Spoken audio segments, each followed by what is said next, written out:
Augļkopības institūta dārzā klusums, bet ķiršu kociņi gluži kā nojausdami, ka šodien svētki saplaukuši baltos ziedos. No dzēstrumu pavasara naktīs tos sargā tuneļu segums, bet vienmēr tā nav bijis. Tā nabadzība šeit bija tiešām vārda pilnā nozīmē, jo dārs bija tajā stadijā, ka viņi bija sākti raut, bija ļoti daudz koku sakņu čupas no upīša džungļu likvidēšanas.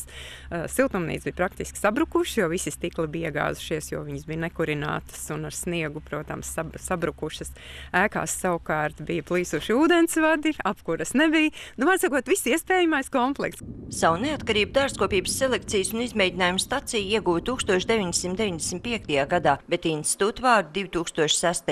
Un lai arī netika viegli un ātri, bet pārmaiņas sākušās. Pirmie palīdzīgi rūku snieguši kolēģi no Zviedrijas, bet pēc Latvijas iestāšanās Eiropas Savienībā projekta īpašā siltumnīcā zinātnieki cīnās, lai pie uzņēmējiem nonāktu vesels stādamais materiāls.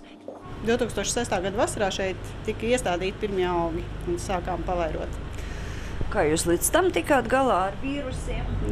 Latvijā vīrusbrīvs stādāmais materiāls nebija un vēl joprojām ražošanā nav. Mēs pie tā patreiz strādājam, jo normāls ilgums ir 5 līdz 12 gadi no atvesaļošanas sākuma brīža līdz veselam stādmateriālam, gala produktam. Iekārtotas arī mūsdienīgas laboratorijas, kurās lielākoties strādā zinātnieki, kuru vecums nepārsniedz 35 gadus. Protams, liels palīgs mums bija šie Eiropas sociālā fonda projekts, kas bija tieši vērsts uz jaunu kadru piesaistīšanu un zināmā mērā arī esošo paturēšanu, kas mums palīdzēja piesaistīt gan tepat vietējos jaunos kadrus no augstskolām, gan arī dažus ārzemju kolēģus.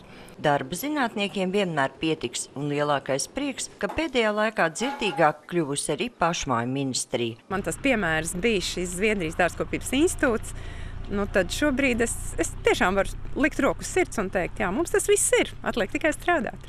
Sandra Leitāne, Andris Pāns, TV Spektrs.